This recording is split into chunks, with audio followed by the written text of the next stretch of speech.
O lugar que é bom pra mim é onde eu quiser estar. A estrela ainda brilha, ela é quem vai me guiar. Ser guerreira é minha sina, batalhando pra vencer. Tenho voz pra ser ouvida, tenho sonhos pra viver. Não vão mais conseguir me anular, me calar. Ninguém vai me impedir de cantar e lutar. Seja em casa, no campo, na rua ou na praça, chega de mordaça, agora eu vou falar. Porque eu sou mulher pra fazer acontecer.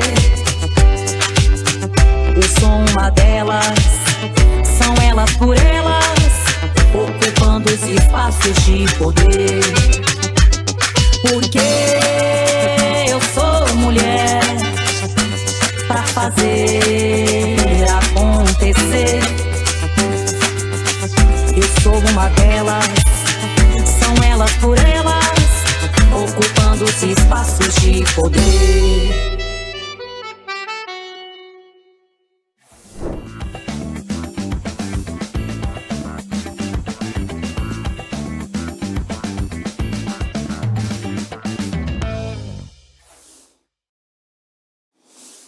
Olá, estamos começando mais uma roda de conversa das mulheres petistas na TV Elas por Elas. Eu me chamo Sandra Sena, sou historiadora, militante do Partido dos Trabalhadores, feminista, militante do Movimento Negro. E hoje vamos receber a nossa querida Carol D'Artora aqui, que é uma deputada federal do Paraná. Enfim, eu vou pedir até para que você se apresente, Carol. É sempre melhor quando a gente se apresenta, né? Tudo bom, Sandra? Bom dia. Primeiro, obrigada por fazer o convite para eu participar desse momento que a gente considera tão importante, né? Que é o momento de formação de mulheres. Eu sou a Carol D'Artora, professora de História do Estado do Paraná, da cidade de Curitiba. Fui a primeira vereadora negra de Curitiba e sou a primeira deputada federal negra do Estado do Paraná. É uma honra tê-la conosco, com certeza. E hoje a gente vai discutir um pouquinho sobre violência interseccional, mulheres em debate, que é um debate tão caro para a gente, né? Enfim, é uma honra tê-la aqui para a gente poder conversar um pouquinho sobre isso. O nosso objetivo é explorar as múltiplas formas de opressão enfrentada pelas mulheres, tanto em relação à raça, classe, gênero, orientação sexual e as várias interseccionalidades e as coisas que nos atravessam nesse mundo da política, enfim, e no mundo como um todo, né? E aí, Carol, já queria começar, né, trazendo uma questão para você. O que você acha, sobre quais são as principais dificuldades em incluir a interseccionalidade no debate político, público e legislativo? Acho que, primeira coisa, a falta de representação sobre esse debate, porque o que é interseccionalidade? Interseccionalidade é essa relação, é a forma como a questão de gênero e a questão de raça estão imbricadas. A questão de gênero, a questão de raça e a questão de classe, né? Esses três pilares que moldam a desigualdade do nosso país. Então, isso é interseccionalidade, é olhar através desses três pontos, desses três eixos. Então, em qualquer espaço, infelizmente, em decorrência de tanta desigualdade racial, desigualdade de gênero, desigualdade de classe, a gente não vê mulheres negras, né? E por isso eu acho importante me apresentar como a primeira deputada federal negra do meu estado, justamente para marcar esse lugar de que, antes de que eu estivesse aqui, nenhuma outra mulher esteve, e a possibilidade de fazer política, de criar soluções políticas, olhando por esse viés da interseccionalidade, ela estava apagada por quê? Porque, por ser um tema complexo, imbricado, quem é que vive essa multiplicidade de opressão? Somos nós, mulheres negras, somos nós que temos a experiência, a vivência e a condição de dizer o que é, na prática, você pensar uma proposta política que seja interseccional, por exemplo. Então, A primeira dificuldade que eu vejo para esse debate é a própria falta de representatividade, porque são vozes, são vivências que têm a potência de não ter que teorizar para falar de interseccionalidade, porque são diretamente impactadas cotidianamente pela questão de gênero, raça e classe. E essas pessoas não estão, né? A subrepresentação de mulheres negras é absurda. Somos 9 mulheres negras na Câmara de Deputados, entre 513. Então, isso fala do tamanho da nossa subrepresentação. Não, com certeza, né? E o Partido dos Trabalhadores preza muito por por fazer as mulheres negras chegarem a esses mandatos e pensar toda a sociedade brasileira, né? Porque, como a Angela Davis fala, quando a mulher negra ocupa um espaço de poder, ela não está pensando só as condições das mulheres negras, muito pelo contrário, está pensando todo o conjunto da sociedade. E, né, enfim, é perceptível que tanto você quanto todas as nossas outras companheiras negras que têm esse mandato na Câmara Federal assumem esse papel, né, de transversalizar a política. Isso é muito importante para a gente. E aí queria ver com você, tipo, como é que a questão racial impacta as políticas públicas voltadas para as mulheres no Brasil? Se a gente olhar para as mulheres do Brasil e pensar política pública, primeiro a gente tem que olhar esse perfil das mulheres. Quem são as mulheres brasileiras? Qual é o perfil das mulheres brasileiras? Então, assim, uma primeira coisa, as mulheres negras são 30% das mulheres brasileiras. A gente está numa sociedade que é 52% feminina, certo? 52% de mulheres. Desses 52%, pensar que 30% são mulheres negras, mulheres pretas e pardas, você tá falando aí da maioria das mulheres do Brasil, que são essas mulheres que estão na base da pirâmide social. A gente tem vários dados sobre isso, são os mais baixos salários, são as que encabeçam os números de violência, seja feminicídio, seja violência sexual, seja, enfim. Então, quando a gente pensa, e aí que mora o engano, a falácia, o risco de transformar, de querer dizer que a política olhada a partir da questão de raça, que a política é para mulheres olhada a partir da questão de raça é uma questão identitária. A gente ouve isso, né? Porque a pauta de gênero, a pauta de mulheres é uma pauta identitária, a pauta de mulheres negras é uma pauta identitária. Isso é uma tremenda falta de conhecimento e já chegou num ponto que também é um cinismo, é uma hipocrisia, porque quem hoje no Brasil não é capaz de olhar para os lados e perceber em que lugares estão as mulheres negras, em que posição estão as mulheres negras, em que condições de vida, né? Uma pessoa que minimamente reflete, teve acesso a uma educação básica, ela vai ter a capacidade de perceber a sociedade em que ela está.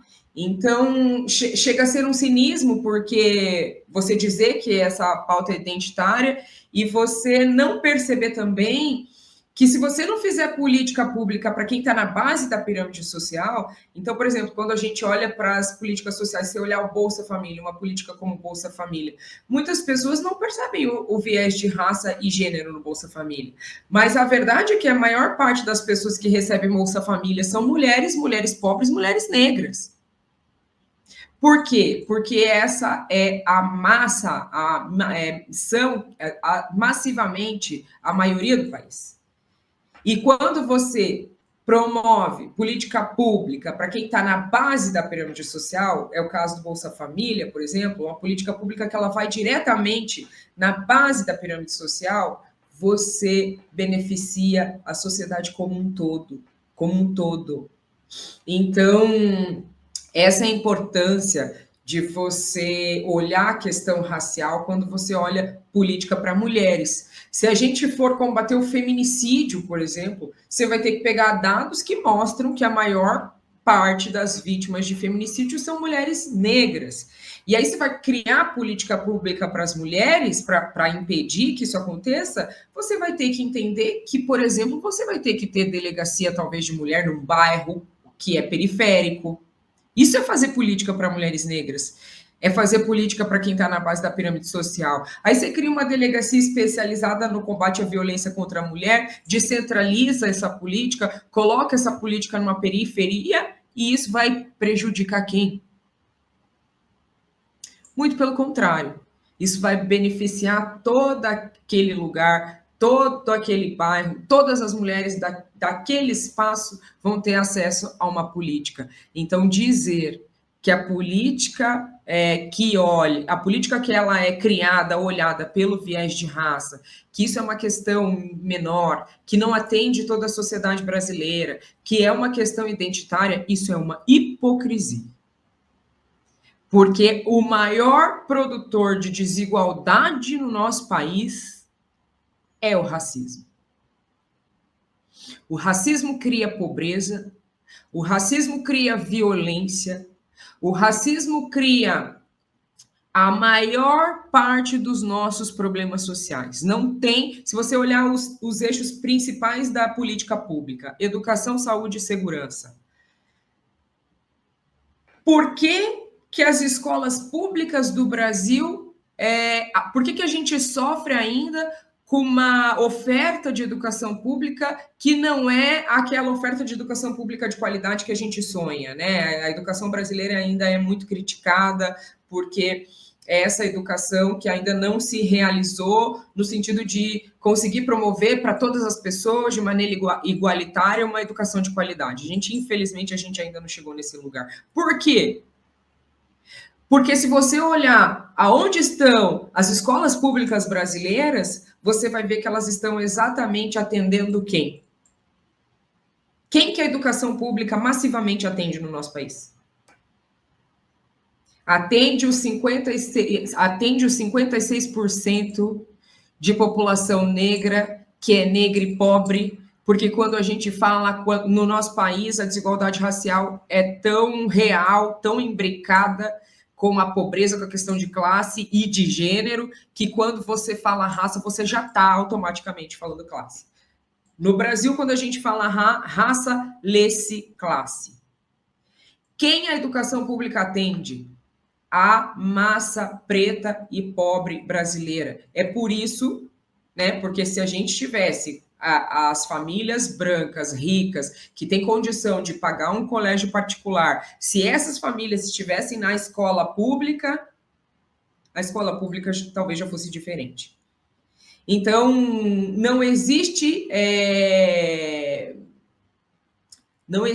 como fazer política no Brasil, que é esse país de maioria negra fora da África, é o país com mais população negra fora da África, com maior população negra fora da África. Pense. Não existe como fazer política no Brasil sem ser pelo viés de raça. Seja para mulher, seja para criança, seja para adulto, seja educação, seja segurança, saúde, moradia, o que for, alimentação, território. O desafio que a gente tem no meu estado, por exemplo, né, a gente já conversou sobre isso. O meu estado é um estado que se diz um estado branco, um estado rico, mas na verdade é um estado que esconde a maior parte dos seus problemas, e a gente simplesmente pesquisando e buscando fazer política pública, que é o que estamos fazendo, então como mandato, olhando para esse estado, a partir do viés de gênero, a partir do viés de raça, a gente fala, vamos olhar para os territórios, vamos olhar quem são as pessoas que não têm acesso a tantas questões. A gente chegou à conclusão que são mais de 80 comunidades quilombolas no estado do Paraná, apenas uma titulada. Mais de 80. Esse estado que se diz branco. Na verdade, ele se diz branco porque ele não buscou ainda saber e criar dados e informações realmente sobre a sua população, sobre a diversidade da sua população. Então, eu estou nesse momento que eu estou trabalhando realmente com política pública, né, tendo os desafios de... O desafio, primeiro, de ocupar esse espaço que nunca foi ocupado. Então, como você disse no começo, o desafio de olhar política pública pela perspectiva interseccional. Então, olhar para as mulheres negras, olhar para a população pobre. Então, hoje eu me sinto indignada, porque os nossos desafios são muito grandes nesse campo.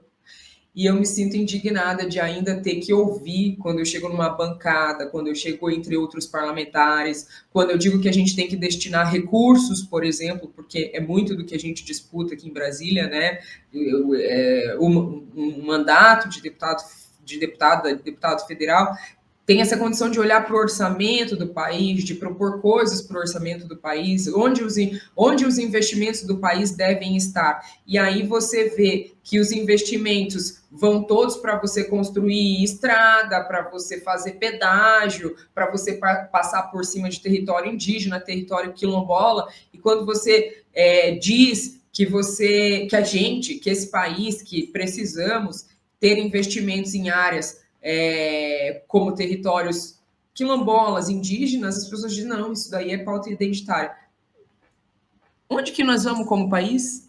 Aonde que nós não vamos resolver os problemas do país? Então, hoje eu me sinto indignada porque esse é o nosso maior desafio. Não, e você acabou de trazer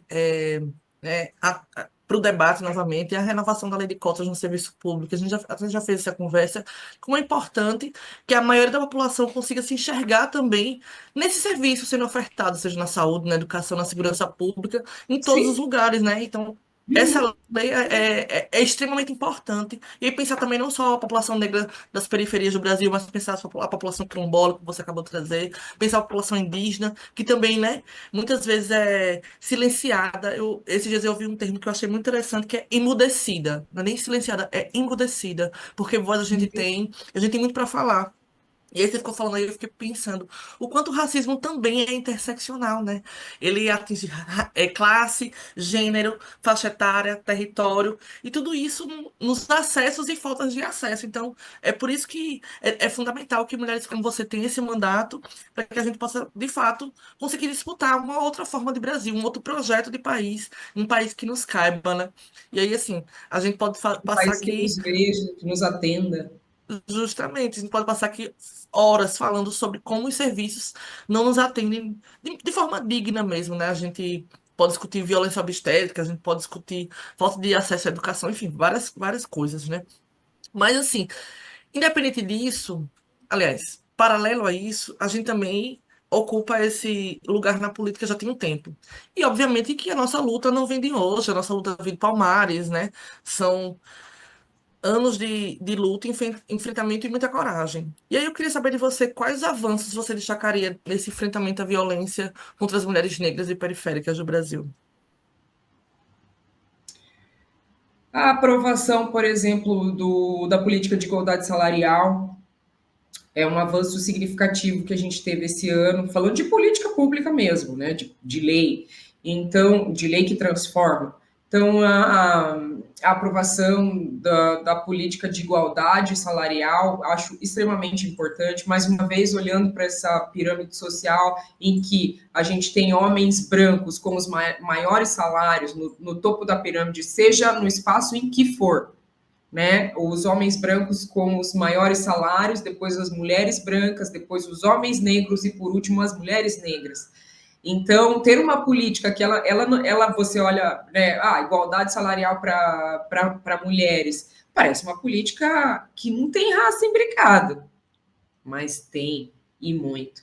Então, acho que isso é um avanço significativo, porque serão as mulheres negras também, essa massiva maioria que será beneficiada pela política de buscar igualdade salarial, porque isso, né? Imagine duas pessoas numa empresa, a mulher ganhar menos que o homem só por ser mulher. Isso é cotidiano no Brasil. Ou trabalhar muito mais e não ser devidamente remunerada pelo que faz. Isso é mato no Brasil.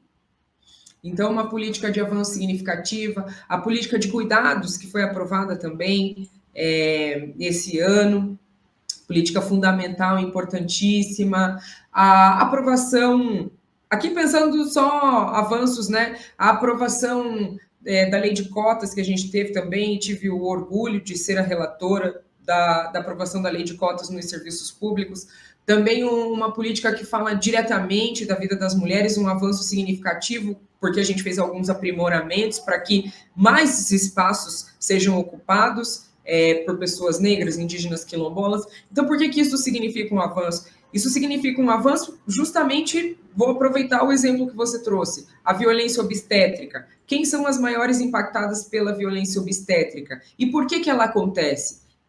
Será que a gente tem médicas negras atendendo gestantes negras?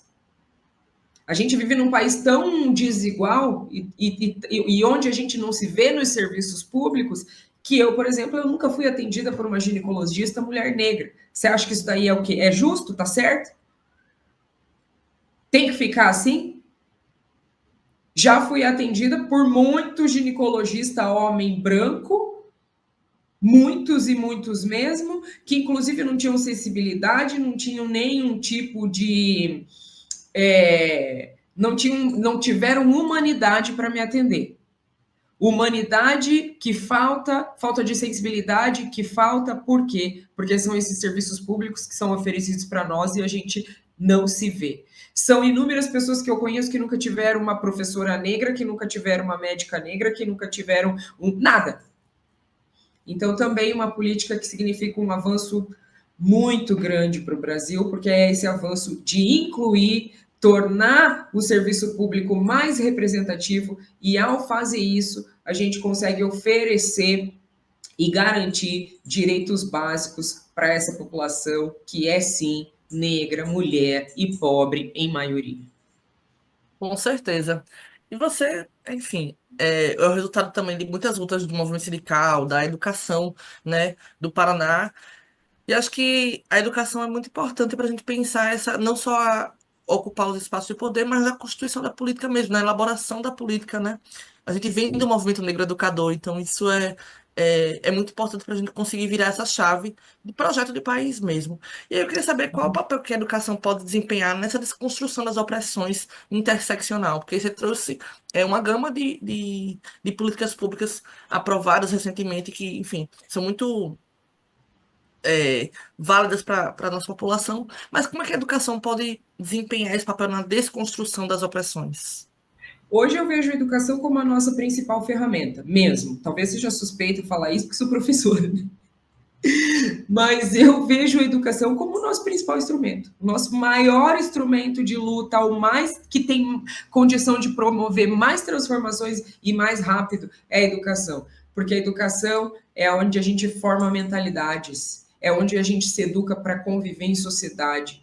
Então, acima de tudo, hoje eu vejo que a gente tem que aproveitar o campo da educação para promover letramento racial para pessoas negras e não negras.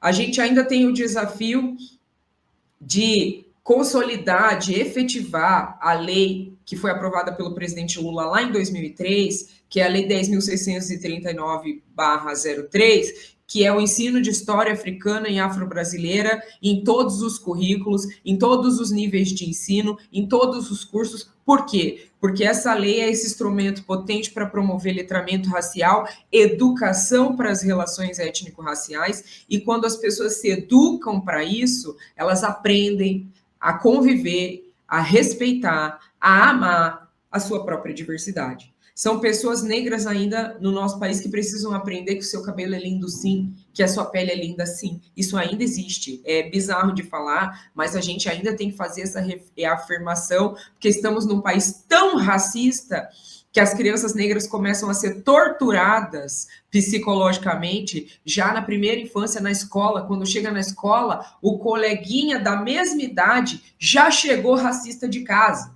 porque criança não nasce racista, né? E ninguém nasce racista, na verdade, as pessoas aprendem a ser racistas. Então, se elas aprendem a ser racistas, elas têm que desaprender, passar por essa desconstrução. E quem tem poder de fazer isso é a educação. Então, eu vejo, e não só para as relações étnico-raciais, também para as relações de gênero, para que as mulheres não continuem também sendo vítimas de violência, também desde a primeira infância. As mulheres também têm que lidar com torturadores na primeira infância. Então, a educação pode promover essa condição das pessoas aprenderem a se relacionar em diversidade, e quando isso acontece, os espaços se tornam mais violentos, tem pesquisas para mostrar isso. O poder da educação nesse sentido também pode ser comprovado. Eu sou uma mulher preta, retinta, de uma cidade do sul do Brasil, uma cidade branca. Nós, pessoas pretas, somos minoria da minoria na minha cidade, e foi promovendo educação para as relações étnico-raciais que a minha cidade entendeu que sim, poderia ter, sim, uma representação negra. Muitas pessoas falavam, nossa, mas ela teve de voto de branco, como que uma pessoa negra vai se eleger em Curitiba, vai se eleger no Paraná, se lá eles não são maioria? Porque foi através desse letramento racial, de pessoas brancas refletindo seus posicionamentos, refletindo suas posturas, refletindo a sociedade aonde estão, entendendo que essa sociedade é de todas e todos nós, que entenderam que sim, que é importante sim, termos representantes negras, termos representantes mulheres, termos representantes indígenas, para que toda a diversidade seja atendida, porque essa sociedade é de todas nós. Então, para mim, o nosso maior instrumento de luta foi o instrumento que salvou minha vida, guiou minha vida, orientou minha vida, se tornou meu dia a dia, se tornou meu trabalho, e é a minha paixão, é a educação. Ai, maravilha. Eu sou suspeita para falar também, sou professora. Você também é de história, né? Também sou professora de história. E é tudo isso que você falou mesmo, assim. Apesar de eu ter vindo do estado de maioria negra, também, né? Cadê as minhas professoras e meus professores negros na sala de aula? Acho que isso é muito importante a gente pensar esse lugar. E aí volta novamente para o debate das cotas raciais, né? Enfim, que você trouxe à tona recentemente. E aí, infelizmente, nosso programa está chegando ao fim, mas para finalizar, eu queria te trazer uma última questão. Quais iniciativas legislativas você destacaria como fundamental para combater a violência interseccional? Porque a violência, né, como você trouxe aí perfeitamente, ela é interseccional, ela atravessa o nosso corpo, sendo mulher, sendo pessoa negra, enfim, e várias outras interseccionalidades também que a gente pode trazer à tona, como o território, enfim. Como é que você acredita que essas iniciativas legislativas podem ser fundamental para acabar para combater essa violência interseccional? Aí a gente tem muitas iniciativas legislativas, né? A gente tem lei sendo produzida, né, todo dia no nosso país. Então eu destacaria, difícil destacar assim qual a iniciativa legislativa, mas eu destacaria hoje uma iniciativa minha, já vou vender meu peixe.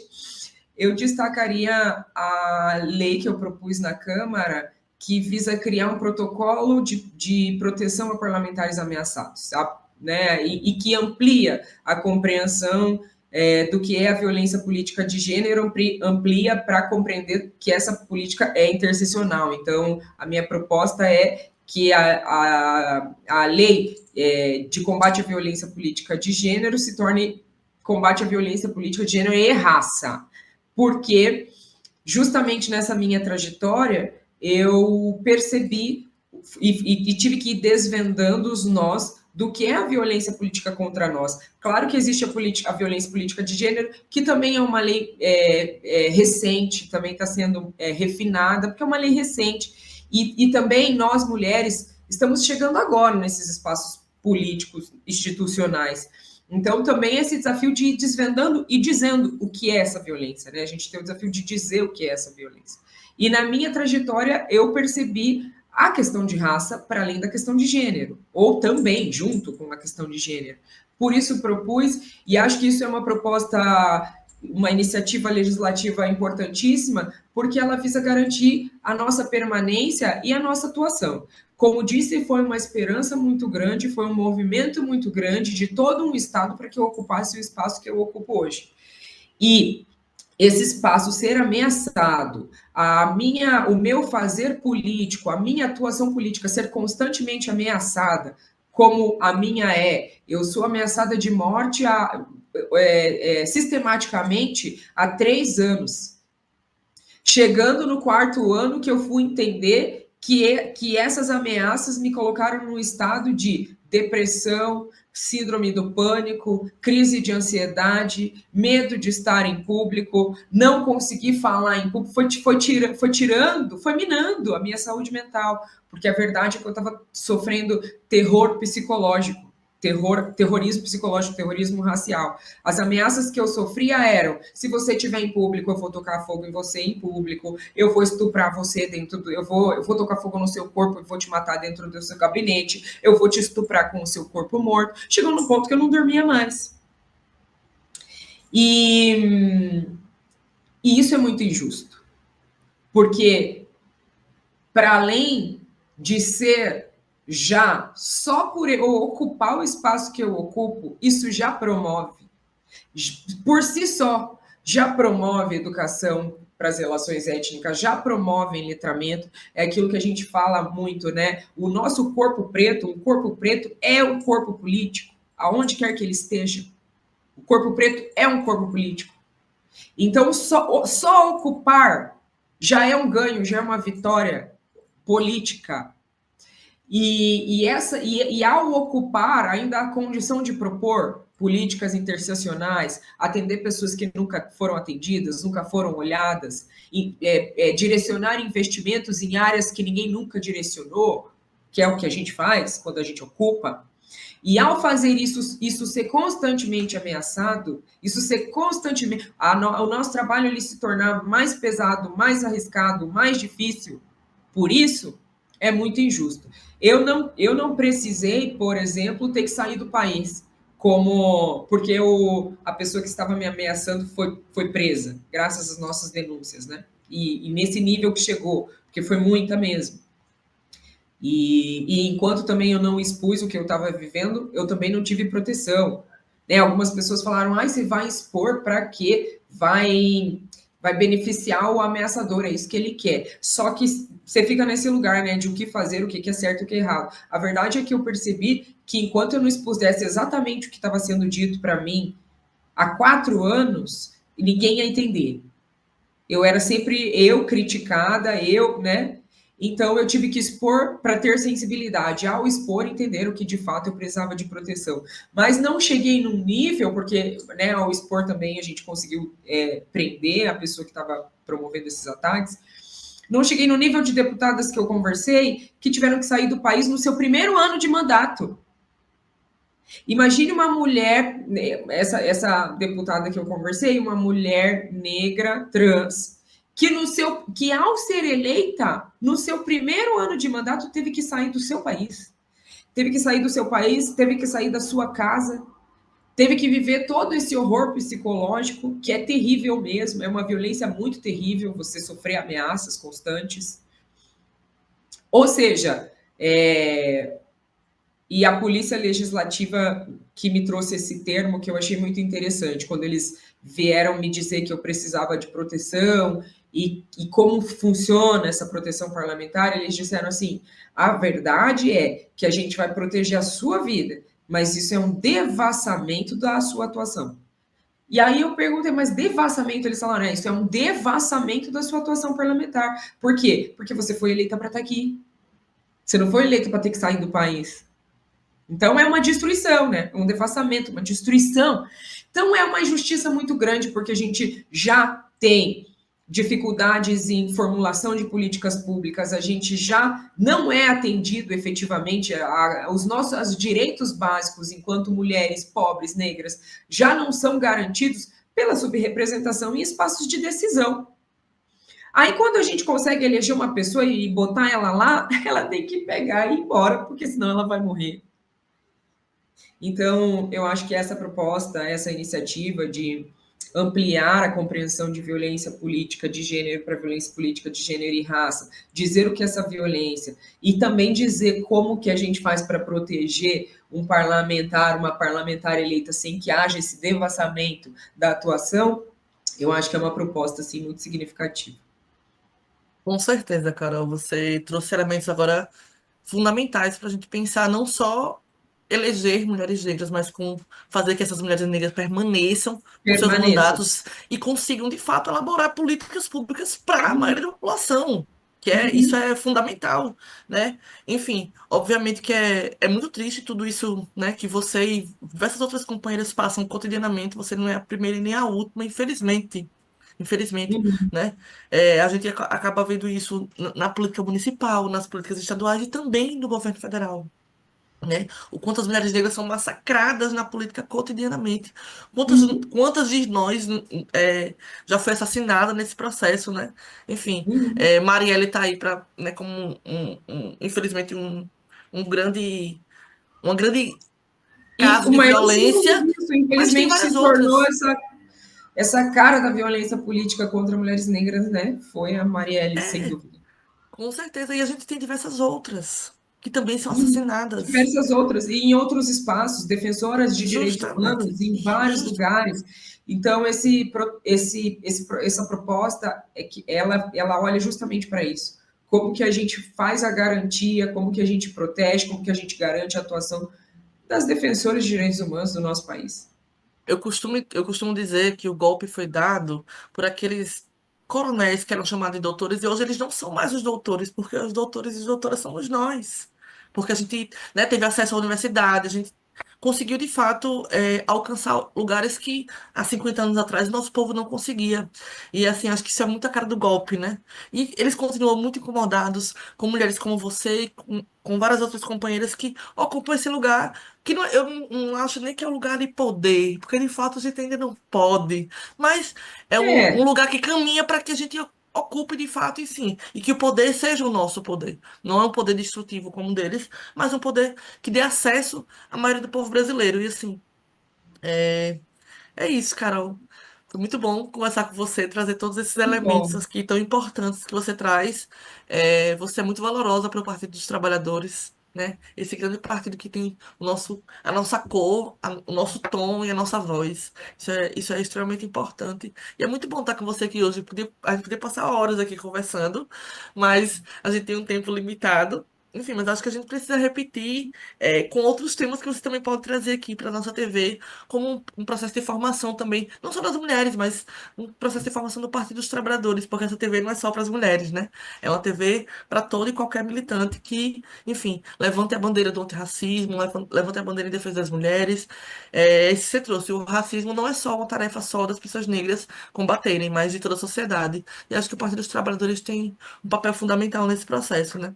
Então, agradeço a você. Eu Agradeço que a toda a equipe da TV agradeço. Elas por Elas e todo mundo que nos assiste. É isso, Muito muito obrigada. obrigada.